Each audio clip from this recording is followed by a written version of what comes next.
తగలకూడదు అంటే టీటీడీ బాహాటంగా నెయ్యి కొనుగోళ్లకు సంబంధించిన పూర్తి చిత్రాన్ని ప్రజల ముందు ఆవిష్కరించాలి. అది చాలా మంచి విషయం, భవిష్యత్తుకు వేరే విషయం. యా సార్, సోషల్ మీడియాలో పవన్ కళ్యాణ్ గారు సంచలన వ్యాఖ్యలు ఒకటి బాగా వైరల్ అవుతున్నది. ఎలా చూడాలి అది? ఒక పక్క జగన్ని మాట్లాడుతూ మరొక పక్క ఆయన ఇచ్చిన ఇంటర్వ్యూ. పవన్ కళ్యాణ్ ఒక ఇంటర్వ్యూ ఇచ్చారు వివరంగా, నిజంగా సోషల్ మీడియా ప్లాట్ఫామ్కు. ఆయన కొన్ని చక్కదిద్దుకోవడానికి, కొన్ని తన భవిష్యత్తు ఆలోచనలు చెప్పడానికి మాట్లాడినట్టు కనిపిస్తుంది. మనం కూడా ఇంటెన్స్గా స్పందిస్తున్నాం కాబట్టి ఆయన మామూలుగా నా మతము దాన్ని కాపాడము, సెక్యులరిజం అనేది రెండు వైపులా ఉండాలి అవన్నీ చెప్పడం అంతవరకు బాగానే ఉంది. కానీ ఇతర అంశాలకు వస్తే ఒకటి నేను ఇందాక చెప్పింది, నేను జగన్ ఏం అనలేదు, జగన్ చేశాడని నేను చెప్పలేదు. కానీ జగన్ కూడా ఇలాగే విచారణ జరపమని అడిగితే సరిపోయేది కదా. అది లేకపోవడాన్ని నేను తప్పుపడుతున్నాను తప్ప, ఆయన వేసిన బోర్డు అక్కడ హిందువులే చేశారు, వేరే మతం వాళ్ళు చేయలేదు, వాళ్ళని మీరు నియమించారు. ఇదొకటే నేను అన్నాను. కానీ జగన్ను నేనేమీ అనలేదు అని 1-2 సార్లు దాంట్లో ఆయన క్లారిఫై చేశారు. రెండోది ప్రకాష్ రాజ్ వరుసగా ఇంకా 2-3 ట్వీట్లు నిన్న కూడా ఇచ్చాడు. మీరు ఏం కోరుకుంటున్నారు, మీరు ఎన్ని అవతారాలు ఎత్తారు, ఎన్నికల ముందు ఒక అవతారం, తర్వాత ఇది. ఖచ్చితంగా ప్రకాష్ రాజ్ కొంచెం హర్ట్ అయ్యారు అంత ధ్వజం ఎత్తేసరికి. నేనేమన్నాను, మీరు ఉప ముఖ్యమంత్రి కదా, మీరు విచారించి తేల్చండి, దాని బదులు ఈ మతపరమైన భాషను ఎందుకు అని నేను అన్నాను అంతవరకే. అది చూడలేదేమో, ఇప్పుడైనా మీరు చూడండి అని ఆయన అన్నాడు. దాని మీద రియాక్షన్స్ వస్తే పవన్ అర్థం చేసుకోలేదేమో అంటే, దాని మీద ఆయన నేను అర్థం చేసుకున్నాను, ప్రకాష్ రాజ్ ఉద్దేశాన్ని నేను అర్థం చేసుకున్నాను. ఎందుకంటే ప్రకాష్ రాజ్ తన ట్వీట్లో యువర్ ఫ్రెండ్స్ ఇన్ ఢిల్లీ అని ఒక పదం వాడాడు. యువర్ ఫ్రెండ్స్ ఇన్ ఢిల్లీ అంటే నేను కూడా మీకు చెప్పే కదా, మోదీ గారు లేదా బీజేపీ ఆర్ఎస్ఎస్ ఒత్తిడితో టీడీపీ జనసేన ఇవన్నీ చేస్తున్నాయి అనేది ఒక అభిప్రాయం. సో అది ప్రకాష్ రాజ్ ఉద్దేశం అని నాకు అర్థమైంది అని పవన్ కళ్యాణ్ అనుకుంటాను. నేను ఆయన నేను చాలా గౌరవిస్తాను, నేను వేరే అపార్థం ఏం చేసుకోలేదు, యువర్ ఫ్రెండ్స్ ఇన్ ఢిల్లీ అని ఆయన ఎందుకు పెట్టాడో కూడా నాకు అర్థమైంది అని దాన్ని అందరితో సరిపెట్టాడు.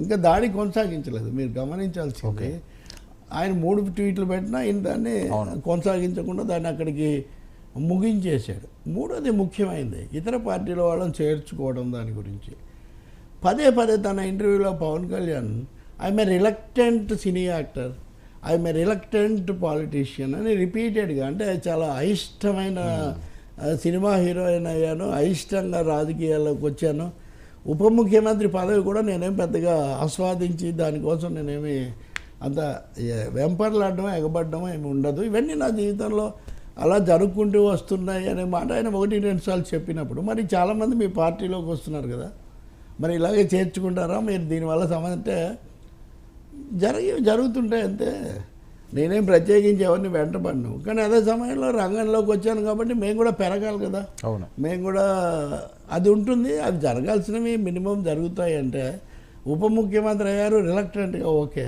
అయిష్టంగా, మరి ఇక్కడే మీ యాత్ర అవుతుందా లేకపోతే ముఖ్యమంత్రి దాకా మీరు ముఖ్యమంత్రి పదవి ఇట్లాంటివి కూడా ఆలోచించవచ్చు అని ఆ ఇంటర్వ్యూ అడుగుతాడు. అడిగితే ఇప్పటి వరకు జరిగినవన్నీ కూడా అట్లా జరుగుతూ వచ్చాయి. సో ఏది నేను కోరుకోను, ఇట్ షుడ్ హ్యాపెన్ ఆర్గానికలీ, అంటే చాలా సహజ సిద్ధమైన పద్ధతిలో జరగాల్సిందే. కానీ నేనుగా దానికోసం ఏదో ఎదురు చూడడమో లేకపోతే ఇంకొకటో కాదు, ఇప్పటివరకు జరిగినవన్నీ జరిగినట్టే, whatever you are saying అట్లాంటివి ఏమైనా ఎగ్జాక్ట్ వర్డింగ్ ఇది కాదని మీరు చూడొచ్చు. కానీ కాబట్టి ఆర్గానిక్గా జరగాలి ముఖ్యమంత్రి అవ్వటమైనా, దానికోసం పార్టీ పరంగా తీసుకోవడాలు అవి జరుగుతుంటాయి, వాళ్ళు మా విధానానికి లోబడి ఉండాలి.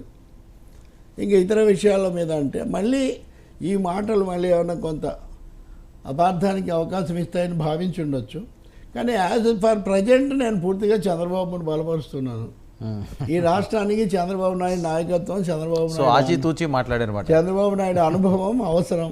అంటే రూల్ అవుట్ చేయలేదు, అంటే సహజ సిద్ధంగా వ్యాపించాలి, మేము కూడా పెంచుకుంటాం, పరిస్థితి వచ్చినప్పుడు జరుగుతూ ఉంటుంది. నేనైతే మరి మీ విధానం ఏంటి, మీరు కొంచెం ఎక్కువగా మతం అది ఇది అంటున్నారు అంటే కొంచెం అదొకటి అస్పష్టంగా అన్జస్ట్, అన్యాయం అనేదాన్ని ఎదిరిస్తాను నేను, అంతకు మించి నాకు ఇంకోటి లేదని.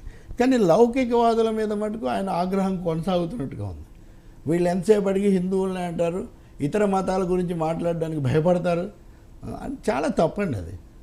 ఎందుకంటే మజ్లిస్ అనే పార్టీని మత పార్టీగానే అందరూ చూస్తున్నారు. లౌకికవాదులు లేదా వామపక్షాలు లేదా ఎవరు ఎప్పుడు మజ్లిస్ లౌకిక పార్టీని ఎప్పుడు కితాబు ఇవ్వలేదు. నాకు తెలిసి మా మిత్రుడు మాజీ ఎంపీ మధు అయితే పాత బస్తీలోకి వెళ్ళి ఓవైసీ సోదరులతో ముఖాముఖి ఘర్షణ పడి ఆయన ఒకటే పడ్డాడు ఇప్పటివరకు మొత్తం రాజకీయ చరిత్రలో అక్కడ అంత సూటిగా. కాబట్టి ఇక్కడ అలాగే మొనాస్టరీ అని ఏలూరు దగ్గర ఒక మొనాస్టరీ అని పెట్టి అక్కడ ఏదో చేస్తారంటే రాష్ట్రం అంతా భగ్గుమంది. సో ఛాందసము మత ఛాందసం అనేది ఏ మతంలో ఉన్నా దాన్ని వ్యతిరేకించడమే తప్ప వీళ్ళైతే వాళ్ళని అనడానికి భయపడతారో చాలా పొరపాటు. తస్లీమా నస్రీన్ ఉంది బంగ్లాదేశ్లో, ఇస్లామిక్ ఛాందసులామె వెంటాడితే ఆమె వచ్చి భారతదేశంలో కల్కటాలో, అది కూడా కల్కటా అంటే ఏంటండి అప్పటికి.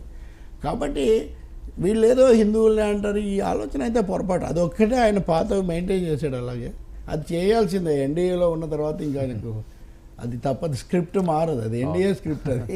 సరే, ఎన్నికల ముందు తర్వాత ఎన్నికలు అయిన తర్వాత ఒకసారి చూడండి పవన్ కళ్యాణ్ గారిని ఆ కన్నెర్ర చేసి ఆ గంభీరంగా మాట్లాడడం చాలా రోజుల తర్వాత 100 రోజులు పట్టింది. అవును, అంటే ఈ సమస్య బాగుంది అనుకుంటున్నాడు. అంటే సనాతన ధర్మము అనేది పట్టుకున్నాడు ఆయన. ఇదైతే ఈజ్ నాట్ టోటలీ కరెక్ట్. సనాతన ధర్మం అనే దానికి ఉన్న లక్షణాలు నేను గతంలో కూడా మీకు చెప్పాను. సనాతన ధర్మాన్ని వివేకానందుడు, దయానంద సరస్వతి, రామకృష్ణ పరమహంస, లేకపోతే ఇక్కడ రామానంద అనేక మంది అనేక విధాల సంస్కరించిన తర్వాత మనం ఇలా ఉన్నాం, మహాత్మా గాంధీతో సహా. సనాతన ధర్మము అనేది కనుక అలాగే ఉండుంటే ఈ దేశం ఇలా ఉండేది కాదు. ఇంకా అందులో రెండో అభిప్రాయమే లేదు. కాబట్టి ఆ విషయంలో మరి ఆయన ఎందుకో కొంచెం పాత దీంట్లోనే ఉన్నాడు. అది ఎన్డీఏ ప్రభావమో, కొన్ని రోజులు ఆయన సావర్కర్ను చదవటం అనేసి మళ్ళీ చెగువేరాను చదవటం వల్ల కొంత మేలు జరుగుతుందేమో అని నేను భావిస్తూ ఉన్నాను నేను. లేకపోతే నాన్నగారు కూడా వామపక్ష వాసనలు ఉన్నాయి కాబట్టి అప్పటి ఆయన పుస్తకాలు కానీ కొంచెం, ఎందుకంటే ఇప్పుడున్న వాతావరణంలో పవన్ కళ్యాణ్ ఒక ప్రశాంతతను నెలకొల్పే ఒక పాత్ర నిర్వహించాలని ప్రజలు కోరుకుంటారు. కానీ ఈ ప్రొవొకేటివ్ రోల్ నిర్వహించడానికి విహెచ్పి వాళ్ళు ఉన్నారు కదా, వాళ్ళు చూసుకుంటారు కదా, భాను ప్రసాద్ లేకపోతే ఇట్లా అంతా మిత్రులు. సార్, విశాఖ స్టీల్ ప్లాంట్ ఉద్యోగుల కార్మికుల సంఘాల ఆందోళన 3200